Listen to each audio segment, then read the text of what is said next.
네, 여러분 반갑습니다. 한겨레 데일리 라이브 뉴스 다이브 시작합니다. 어서 오십시오. 고현준입니다.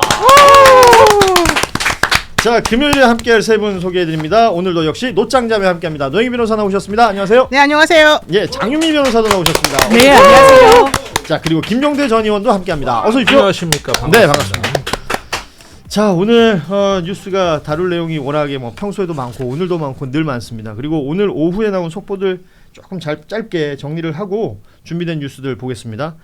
먼저 이재명 대통령이 8일 여야 대표와 오찬을 한다라는 대통령실 발표가 있었습니다. 이 오찬에는 뭐 대통령실에서는 비서실장, 정무수석 등이 참여를 하는데 여야 대표는 정청래 대표, 장동혁 대표가 함께합니다. 이후에 이 오찬 이후에는 장동혁 국민의힘 대표와 1대1 회동도 지금 계획이 돼 있다라는 얘기까지 나왔습니다. 구체적인 내용들이 더 아마도 보도가 될 것 같은데 전해드리도록 하고, 통일교회 한학자 총재 특검에 불출석 사유서를 제출했다고요. 원래는 8일날 출석하는 걸로 돼 있었는데 불출석 사유서를 제출했다. 이게 통일교에서는 참 어머니 이렇게 부르나 봐요. 참 어머니가 아프다. 그래가지고 못 나간다. 그랬더니 특검에서는 11일에 재소환을 한다라는 입장까지 냈습니다. 그리고 왜 심우정 전 검찰총장이 개업날부터 해서 특활비 많이 쓴 거, 이거 관련해서는 대검 내에 내란 수사 특수본 그때 구성할 때 거기에 비용이 더 들어서 돈을 썼다라는 해명을 했고요. 법무부는 관련해서 진상조사를 하겠다라는 입장까지 냈습니다. 자, 김건희 특검 브리핑 내용 보면 나머지 내용들은 뭐 거의 비슷한 거고, 9일에 한덕수 전 총리 소환한다는 내용이 있어요. 그 서희건설의 사위 박성근 전 검사, 전 총리실 비서실장 임명 관련된 이야기를 물어보겠다라는 거고, 또 하나 나온 것은 그 대법원이 밝힌 내용인데요. 전국 법원장 회의가 12일로 지금 개최 예정이라고 합니다. 뭐 특별재판부 비롯해서 사법부 전반 개혁 이런 것들에 대한 토론을 한다라는 건데, 뭐 뉴스는 이렇게 많이 있습니다. 지금까지는 제목 정도의 뉴스고, 이 관련해서 내용들이 있으면 저희가 또 더 다루도록 하겠습니다.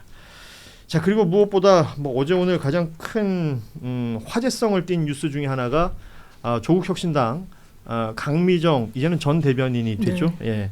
기자회견과 그 탈당에 이은 그 후폭풍들로 보이는데, 일단은 기자회견 이후에 먼저 이슈가 됐던 것은 민주당의 최강욱 교육연수원장의 그 2차 가해성 발언, 이 내용이 이슈가 됐었고, 그 어제 오늘 뭐 조국혁신당도 후속 입장을 냈고요. 또 조국 전 대표도 또 입장을 페이스북에 올리기도 했습니다. 이 내용들이 나오면서 오히려 더 논란이 또 되고 있는 것 같기도 하고요. 일단은 이 건에 대해서 어떻게 보고 계신지 짧게 이야기를 좀 나눠보죠. 일단 조국 전 대표가 어제 저녁 때 이거를 아마 낸 걸로, 예. 이제 워낙 기자 질문에도 답도 안 하고 너무 무책임한 거 아니냐, 그리고 이제 좀 결자이제 차원에서, 물론 뭐 이제 그분이 한 건 아니겠지만 예. 해달라 이제 이런 얘기가 있어가지고 입장을 냈습니다. 근데 저는 그 입장문은 뭐 그냥 평범한 수준의 입장문이었다고 생각하는데 조금 불편했던 부분들이 있어요. 하나는 내가 비당원이었다. 예. 나는 그리고 비당원으로서 내가 할 수 있는 게 없었다. 내가 만약에 여기에 뭔가 관여하게 되면 공당의 일에 내가 또 정치적으로 관여하는 게 돼서 옳지 않다고 생각했다면 이런 내용이 있어요. 입장문 내용에. 네, 저는 그걸 보고 사실 좀 깜짝 놀랐어요. 제가 사실은 워낙 이 성폭력 관련된 사건을 하기를 싫어해요. 제가 변호사로서 이제 가해자들을 당연히 변호를 하게 되잖아요. 피해자 변호인도 있지만은 이제 저는 주로 이제 가해자들, 피고인들의 변호를 하게 되는데, 피고인들의 변호사를 하게 되면 아무리 내가 법리적으로 막 이것저것 다 해도 하나도 안 먹혀요. 그래서 난 정말 하기가 싫고, 이 성폭력 관련된 내용에 대해서는 주로 말하기가 싫어요, 아예. 왜냐하면 이제 정말로 CCTV를 내가 따지기가 매우 은밀한 부분들이 많아가지고 확인이 안 된다. 근데 이제 이번에 이 강미정 대변인 사건은 제가 강미정 대변인하고 워낙 방송을 주기적으로 계속해서 같이 해왔고, 그 당시부터 특히 이제 4월달에 이거 문제 삼을 때 그 전부터, 그리고 강미정 대변인으로부터 얘기도 많이 들었고, 사실은 내 내용을 잘 알고 있었어요. 근데 그게 제대로 좀 처리가 안 되고 있다는 느낌을 받아서 제가 그 이후에 누구에게 물어봤냐면 조국혁신당에 있는 의원님들한테 물어봤어요.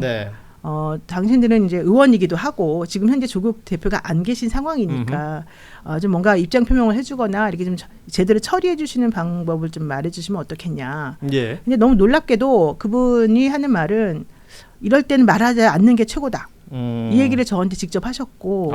현역 의원이. 네. 예. 그리고 우리 그 내부적으로는 의견이 뭐 6대 6으로 갈렸다. 이런 얘기까지 이제 해준 거예요. 그리고 저는 그 당시에 그 현직 의원인 분들이 뭔가 이 건과 관련해 가지고 얘기했거나 의사표현하는 걸 본 적이 없었어요. 네네. 그래서 저는 그거가 되게 이상하게 생각을 했었거든요. 근데 이제 그분들도 조심스러우니까 그렇겠거니. 그리고 뭐 조국 혁신당의 일이니까 내가 직접 관여하지 말아야지 이제 이런 생각이 있었는데 어제 조국 혁신당의 그 전 대표였던 조국 대표가 나는 비당원이기 때문에 일을 관여할 수 없어. 이 말 듣고 깜짝 놀랐고 오늘 그 강민수 변호사가 피해자 대리했던 분인데 입장을 길게 내셨더라고요. 네, 페이스북에 또 글을 조국 전 올리셨죠. 대표가 당시 교도소에 계시면서 그 관련해가지고 얼마나 당무를 사실 많이 받는지 내가 다 알고 있고 나도 편지도 썼고 이것저것 했는데 그런 식으로 답변하신 거 보고 나도 깜짝 놀랐고 너무 좀 실망스러워서 내가 글을 올린다 이렇게 글을 올린 걸 보고 다들 비슷한 생각이구나 이 생각을 좀 했습니다.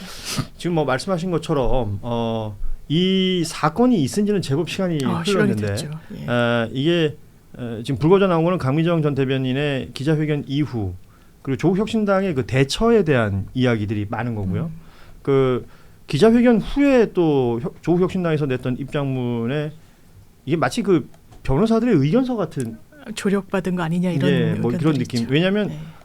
피해자나 국민을 대상으로 한 어떤 사과의 메시지나 이런 것들보다는 자신들의 책임이 이러이러하게 없다. 우리는 이러이러한 조치를 정상적으로 치렀다라는 내용들 해명에 더 많은 지면을 할애해서 이 부분에 대한 이야기가 있었던 것이고 마찬가지로 조국 전 대표의 이 대응도 그 뭐 맥을 같이 하는 부분에서 비판을 받고 있는 것 같습니다.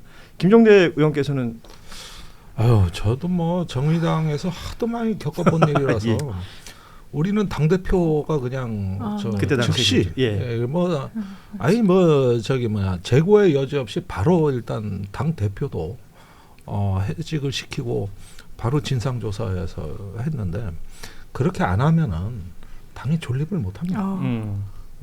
그래서 몇 차례 이런 건들을 겪으면서 좀 어떤 그런 부분에 대해서 유달리 좀 정의당이 빠르고 너무나 단호했다 이렇게 얘기하지만 사실은 그게 안 그러면은 이 어떤 그 피해자를 계속 보호할 수 있는 장치도 모호한 가운데 더 악화될 소지가 충분하니까 저는 그게 최선이었다고 생각을 하거든요. 그런데 저도 조국 혁신당의 의원 한 분으로부터 얼마 전에 전화를 받았었어요. 몇 달 됐는데 그때 똑같은 얘기를 하더라고. 6대 6으로 갈려 있다가 그랬는데 6대 6이라는 건 현역 의원이 12명인데 그 의원들이 6대 6으로 나눠져 있었다. 의견이. 그래가지고 저도 그랬는데 그래 그 당에서 잘 처리를 해라. 이러고 나서 한 지금 2-3달인가 지나고 나니까 이 뉴스가 터진 거거든요. 그래서 다시 조금 그때도 물어봤었는데 이 문제가 처음에 윤리감찰단으로 가지 않고 여성위원회로 갔습니다. 여기서 시간이 지체된 거예요. 이거는 일단은 윤리감찰을 해서 사실관계에 맞는 상황에 맞는 처리를 해야 되는데 여성위는 정무적인 어떤 검토를 하면서 시간이 좀 지체됐다는 거죠. 여기서부터 일단 문제가 생각인 것 같고 관련자 징계도 검토 기간을 다 채웠다는 거거든요. 이렇게 되면서 이제 그 당 내에서 어떤 다른 의견이 나오는 걸 허용해 버리니까 2차 가해 소지가 상당히 있었다는 거고 이런 어떤 이야기를 들어보니까 내부에 이런 문제를 수습할 수 있는 어떤 시스템이랄까? 이런 부분에 대해서 거의 갖춰진 게 없더라고요. 그러면서 그냥 당의 여성위원회에서 알아서 하라고 보낸 거란 말이죠. 이런 문제들에 대해서는 좀 경각심이 많이 부족했던 것 같고 또 이런 부분의 문제의 심각성을 깨달았다면 다른 조치가 얼마든지 있을 법한 게 거의 제가 알기로는 뭐 시행이 안 된 것 같습니다. 참 안타까운 일이죠. 그러니까 처리가 제대로 되지 않으면서 말씀하신 그 시간이 지나는 동안에 피해자 입장을 생각해 보면 맞습니다. 그 고통이 계속 이어졌다는 것 아닙니까? 그 부분에 대한 안타까움과 지금 비판의 이야기를 할 수 있는 것이고요. 그 최강욱 의원 관련해서도 최강욱 원장이죠. 예, 관련해서도 이게 결국은 강의장 대변인의 그 기자회견 내용 중에 나온 이야기가 이제 TV조선인가요? 이게 녹취를 또 했던 파일을 재생하면서 이렇게 더 많이 알려졌는데 민주당에서는 바로 진상조사를 정청래 대표가 지시를 했고 윤리감찰단에서 진상조사를 한다는 것인데 최강욱 원장도 자신의 입장을 SNS에 올리긴 했습니다. 맞습니다. 그런데 이 부분과 관련해서 성인지 감수성이라는 게 있잖아요. 그리고 국민들이 조국혁신당이 바라는 그 기준치라는 게 있어요. 거기에 한없이 못 미치고 있는 거예요. 내가 그때 유죄 확정을 받아가지고 나 들여다볼 수 없었다. 이걸로 면피되는 국면은 아닌 것 같아요. 조국 전 대표 입장에서는. 그리고 최강욱 이제 원장이신 거죠. 일단 민주당이 당적을 갖고 있지만 조국 전 대표와의 어떤 굉장히 그 친밀도는 부인할 수 없어요. 그 연장선상에서 국민들이 보기엔 피해자는 더 약간 충격을 받았다고까지 이야기를 하는 부분이잖아요. 이거는 온당하지 않습니다. 이 부분에 대해서는 사과를 본인이 하시는 게 맞다고 생각해요. 이게 저는 이 뉴스가 소비되는 그 이후의 상황들도 굉장히 견제할 필요가 있다. 그것도 좀 문제. 이 생각이 전 들어요. 이 건을 다른 용도로 쓰려는 사람들의 움직임이 이미 보인단 말이죠. 이런 부분들에 대해서는 서로가 견제하면서 경계할 필요도 있겠다라는 생각을 하면서 다음 이슈로 좀 넘어가 보도록 하겠습니다. 그 이우환 화백의 그림 점으로부터 넘버 800298 이게 이제 그림 제목이더라고요. 김건희 씨의 오빠 김진우 씨 장모 집에서 나온 그렇죠? 이 그림 나머지 것들은 뭐 보석이나 이런 것들은 누가 줬고 어떻게 얘기가 나왔었는데 그림 누가 줬냐 이거 얘기를 했었고 특검에서 이거 압수수색에서 나왔을 때 김건희 씨가 딱 봐도 위작이네 나 같으면 그런 거 안 사 뭐 이런 얘기를 했다는 거 아니에요? 네. 그런데 이 그림을 구매한 사람이 김상민 전 검사로 밝혀졌다. 이게 특검에서 확인한 내용이다라는 건데 이 그림의 유통 경로를 쫓은 것 같아요. 네. 그러니까 대만에서 경매를 통해서 한국인 A 씨라고 지칭할게요. 누군가가 이걸 사왔고 그래서 인사동의 한 화랑에서 재구입을 했고 23년 초에 김상민 전 검사가 1억 2천만 원에 구입했다. 그리고 이것이 김진우 씨한테 전달이 됐다. 지금까지 흐름은 보면 이런데 이 1억 2천만 원도 DC를 받은 거라고 그러더라고요. 검사 DC가 있대요. 그러니까 영부인 DC가 그때 이 목걸이에 있었잖아요. 그 반클리프 아펠 뭐 시계 뭐 이런데. 근데 그림도 그것도 웃기는 게 그게 현금으로 사가지고 사실은 그게 안 밝혀질 수도 있었었는데 검사 DC를 요구했기 때문에 밝혀졌다는 거예요. 그러니까 사실 현금으로 샀으면 그 산 사람이 누군지 모를 수도 있는 거잖아요. 네, 게다가 그 검사가 직접 산 게 아니거든요. 지인을 시켜서 산 거거든요. 물론 지인이 검사가 사는 거니까 DC를 해달라. 그럼 그 사람 파는 사람 확인해야 될 거 아니야. 검사 누구요? 그래서 김상민. 그때만 해도 이 사람들이 김상민이 또 흔한 이름이고. 알아요. 그런데 지금 와서 생각해 보니 그때 그 사람이 그 사람이구나. 연수원 때 우리 기수였더라. 내가 45회 사법시험 합격인데 그때 내가 1년 휴학해가지고 나중에 내가 졸업하긴 했지만 어쨌든 우리 같이 다녔더라고요. 희한한 기수네. 아니요, 우리 기수 좋아요, 되게. 아니 그래서 이 그림 얘기까지 나오면서 앞서 그 서희건설 측에서 받은 나토 3종 세트 그 얘기하면서 매관 매직 얘기했었고, 그렇죠. 그리고 이배영 전 그 이화여대 총장도 금거북이로 매관 매직 얘기했었고 이번엔 그림으로. 이것도 매간 매직이랑 연결이 되는 거 아닙니까? 완전히 돈으로 보였던 거예요. 노다지라고 본 거예요. 지금 다 연결되잖아요. 뭘 받으면 자리를 챙겨가잖아요. 거기에 대해서 아니다 그런 거 아니다라고 김건희 씨 지금 이 순간에도 얘기하고 있다라고 하는데 믿을 수가 없고요. 그러면 더 파봐야 되는 거예요. 진짜 돈이 되는 자리들, 공공기관, 공기업, 그 인사들 김건희와 무관한지 들여다봐야 됩니다. 아니 웃기는 게 이게 3천만 원에 대만에서 경매 받아가지고 DC 해수여서 1억 2천만 원에 팔았다니까 그 짧은 순간에 엄청나게 이제 그림값이 올라가. 그러면 중간상은 무지한히 돈을 벌었네. 엄청 챙기는 거죠. 왜 그러냐면 감정서를 중간에 붙여서 그래요. 그러니까 대만에서 들어오고 난 다음에 그죠?